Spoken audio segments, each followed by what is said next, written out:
जिनके लिए बोले हैं वो आरएसएस के, भाजपा के सबसे बड़ा प्रचारक दिल्ली के अंदर अगर कोई है तो अरविंद केजरीवाल है, उसके लिए बोला है। ये बताना भी चाहता हूं आपको, आप लोग जानते भी हैं, सब बुजुर्ग तशरीफ फरमा है, सब युवा साथी जो फेसबुक, व्हाट्सएप, ट्विटर पे सब चीजों को देखते हैं, आप लोगों के सामने है कि जिस तरीके से अरविंद केजरीवाल ने आज से 1 साल पहले यही वक्त था जब दिल्ली जलने की कगार पे थी, तब अरविंद केजरीवाल कहां था? आपके बीच में दिल्ली का संघीय मुख्यमंत्री 25 तारीख को आ रहा है। मैं आप सब लोगों के हवाले से ये पूछना चाहता हूं और आपको भी पूछना चाहिए कि ये संघीय मुख्यमंत्री तब कहां था जब यही बगल में कपिल मिश्रा दिल्ली को जलाने की प्लानिंग कर रहा था? ये मुख्यमंत्री कहां था जब इन्हीं गलियों से छोटे छोटे बच्चे रोते हुए चल रहे थे? यह मुख्यमंत्री कहां था जब मेरी मां बहनों की आंखों से खून के आंसू बह रहे थे? यह मुख्यमंत्री कहां था जब हिंदुस्तान की गंगा जमनी तहजीब की धज्जियां उड़ाई जा रही थी? यह मुख्यमंत्री कहां था जब हिंदू मुस्लिम एकता को खत्म किया जा रहा था, जब दिल्ली को आग लगाने की प्लानिंग की जा रही थी? यह मुख्यमंत्री अपने घर में बैठा हुआ खर्राटों के साथ सो रहा था। आपको समझना पड़ेगा, और समझना इसलिए पड़ेगा क्योंकि पूरे हिंदुस्तान की नजरें चौहान बांगर की तरफ टकटकी लगा के देख रही है। हिंदुस्तान का एक एक आदमी जिसके सीने में दिल धड़कता है, वो ये देख रहा है कि आने वाली 28 तारीख को चौहान बांगर के ये सारे इज्जतदार लोग क्या करने जा रहे हैं। आपको समझना पड़ेगा, संजीदगी से सोचना पड़ेगा। आपके सामने मतीन अहमद साहब, जिन्होंने इस इलाके के लिए अपनी खिदमत के 25 साल आप लोगों को दिए, जिन्होंने आपके लिए लड़ाई लड़ी, जिन्होंने आपके लिए केस खेले, जिन्होंने एसडीएम से झगड़ा लेना हो या सीए एनआरसी के अंदर जब मेरी मां बहनें बाहर रोड पे बैठी थी, वहां भी मतीन अहमद साहब ने लड़ाई लड़ी, वहां भी मतीन अहमद साहब ने उस लड़ाई को जिंदा रखा। और ये आम आदमी पार्टी के जितने आरएसएस के लोग हैं, ये सब अपने घर में दुबक के बैठे हुए थे। कोरोना आया, सबको उस परेशानी का सामना करना पड़ा, लेकिन कोरोना के वक्त में जब कोरोना फैल रहा था, तो जिस तरीके से संघी केजरीवाल ने तबलीगी जमात को और पूरे मुस्लिम समाज को जो बदनाम किया, तो आप ये मत समझो कि सिर्फ तबलीगी जमात को दिल्ली के अंदर बदनाम किया।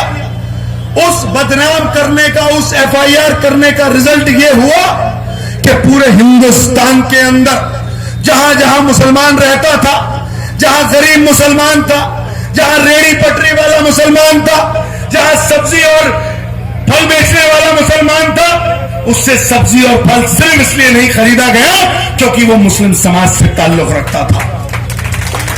इसकी वजह समझो, इसकी वजह सिर्फ और सिर्फ केजरीवाल है।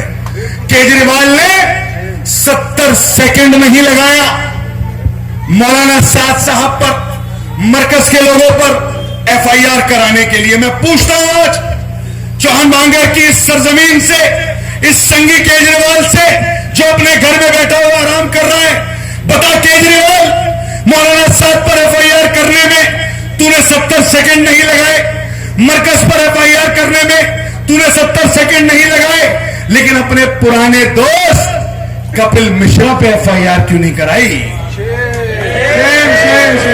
जो दिल्ली को आग लगाने का मंसूबा बना रहा था, उस पर आज तक कुछ नहीं बोला, आज तक नहीं बोला।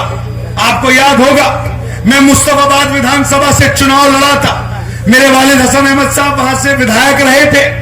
मैंने वहां भी बोला था, मतीन साहब ने यहां भी बोला था, और ओखला, बल्ली मरान और अलग अलग इलाकों के अंदर बोला गया था कि ये संगी केजरीवाल सीए एनआरसी में एक दिन भी नहीं आया।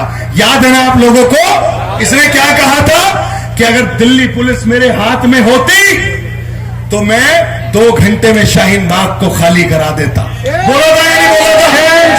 बोला था? भूल गए उसको?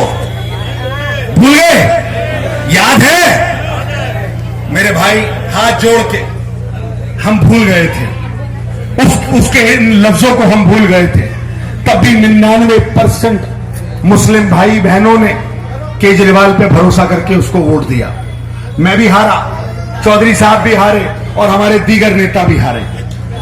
आपने, बुरा मत मानिएगा, उस झूठे संगी पर किसी भी वजह से भरोसा करने की कोशिश करी।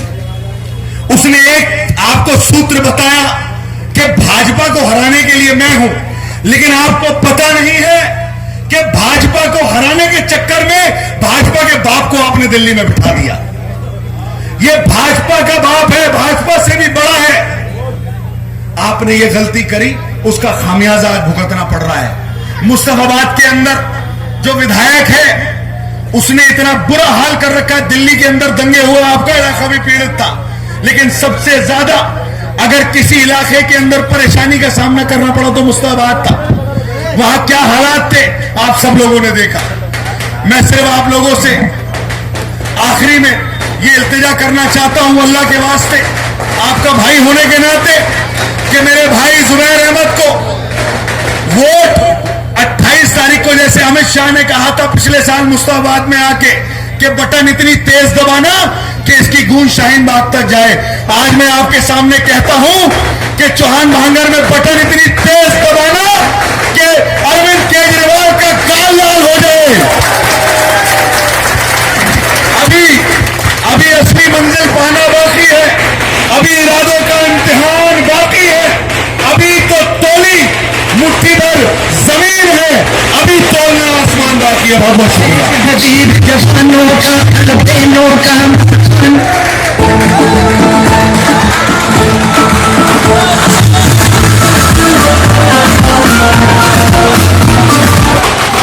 दोस्तों, आप चौधरी जुबैर आया है, केजर पे छाया है,